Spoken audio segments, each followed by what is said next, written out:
Joining me now, Republican Congressman from Texas, Dr. Ron Paul. Dr. Paul, welcome back to Meet the Press. Thank you. Good to be with you. Let's get right to your plan. This week, you unveiled a plan to cut the deficit and to deal with the economy. The key elements of it is that you want to cut $1 trillion of spending in the first year.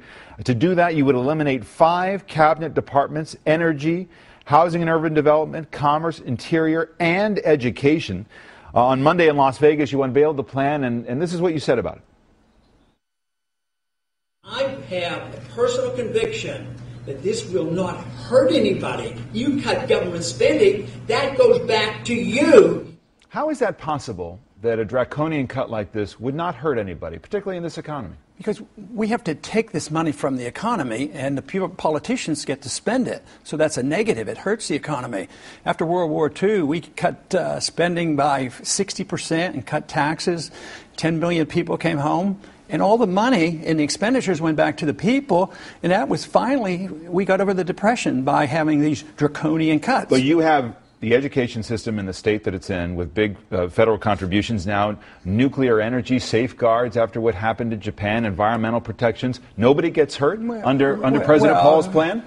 We cut back on those, and the Department of Energy I cut, but some of those things are just transferred to the DOD department, nuclear controls and things like that. So they aren't eliminated, but they are significant. I'm the only one that's offering it. I mean, if spending is a problem, which all the candidates have claimed, spending too much and the debt's too big, but who's proposing it? See, to me, the question I ask myself is, what should the role of government be? And I've come down on the conclusion that it shouldn't be that we're the policemen of the world and we have this runaway entitlement spending.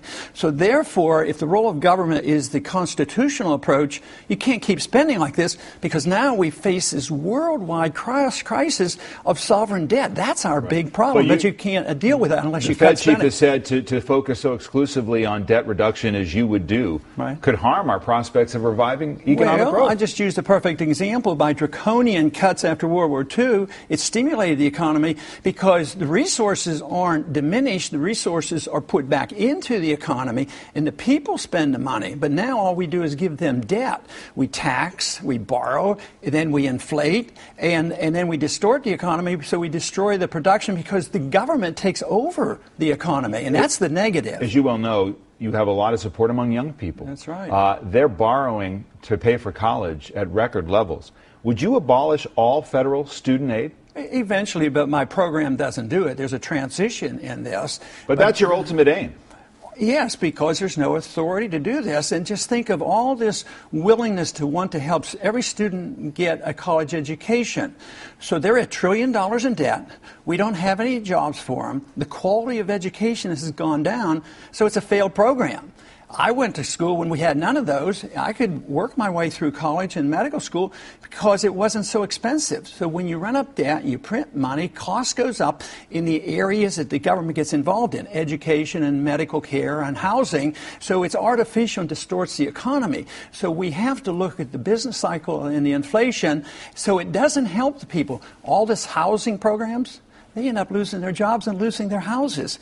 I mean, what we're witnessing today is the failure of a Keynesian economic model, and today we have to replace it with something. We either replace it with more government and more authoritarianism, more controls, or we look toward the free market. You mentioned housing.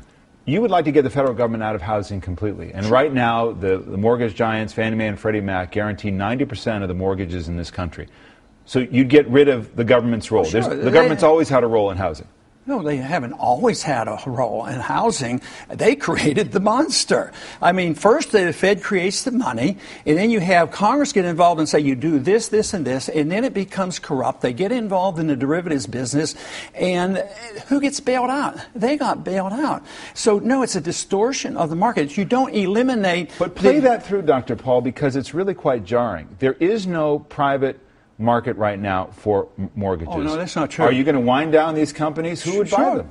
What happens to housing prices, to the housing market? Well, it would be, the system would be cleansed. It would have been over and done with by now. You say cleansed, so the market would crash again, and you think that's acceptable? It should have had a sharp correction because it was artificially manipulated. And once you get this distortion, you have to correct the mistake.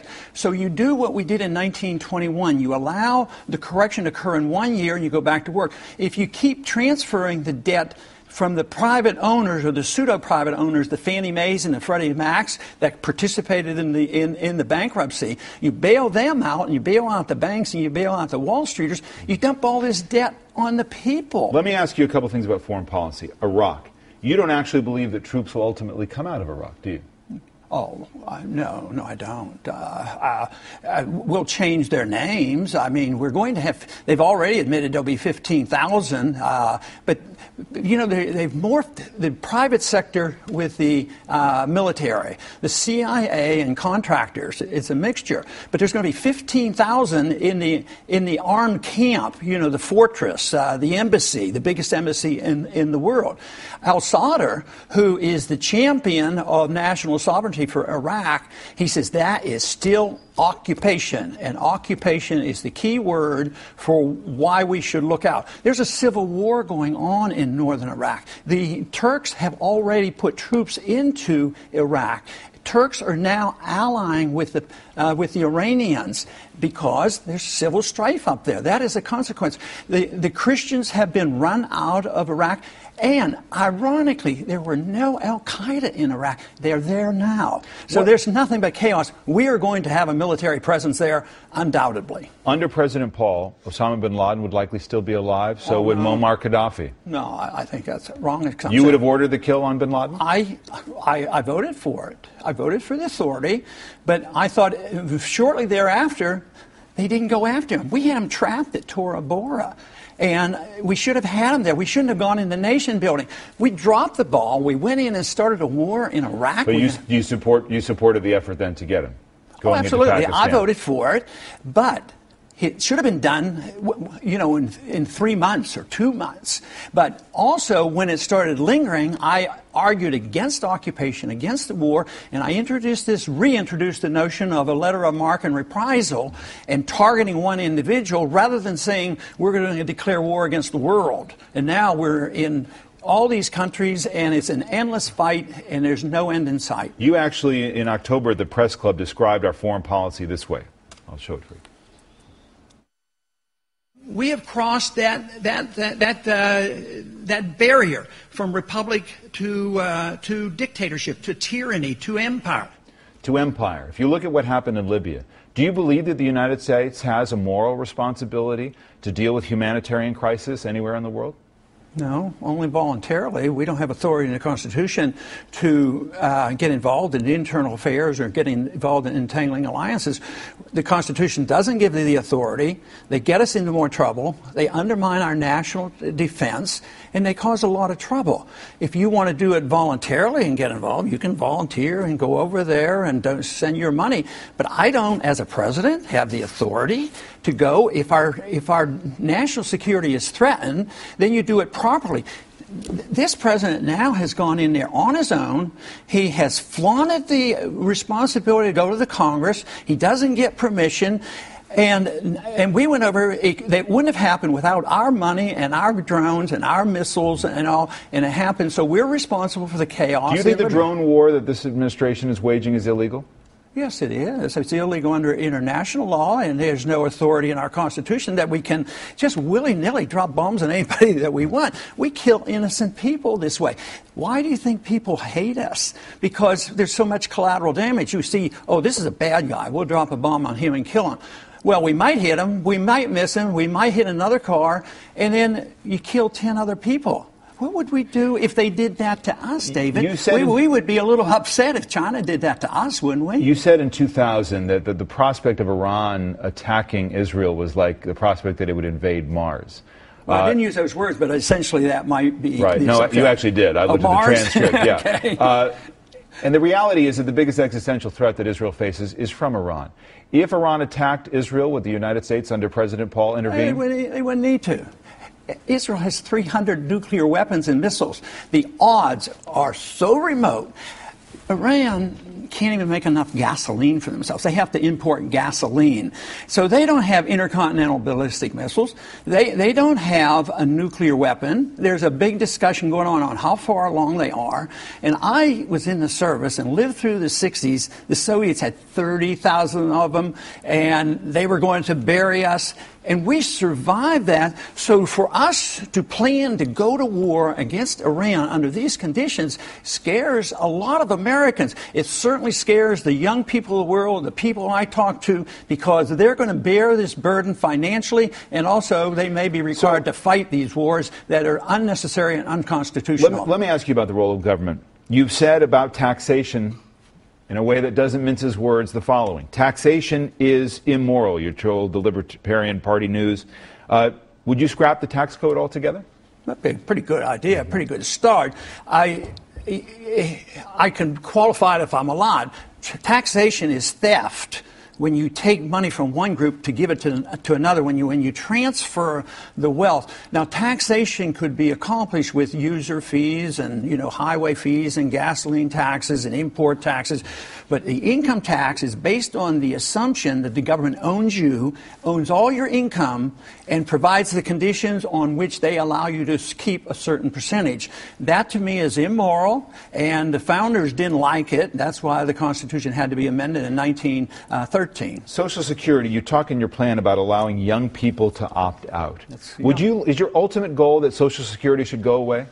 I think there is a much better chance that it would be solvent. It's totally insolvent now, but my plan explicitly protects the elderly and the sick in the transition to be taken care of. The young get out, but the only way we can guarantee that the elderly will be taken care of is cut spending. That's why I offer $1 trillion.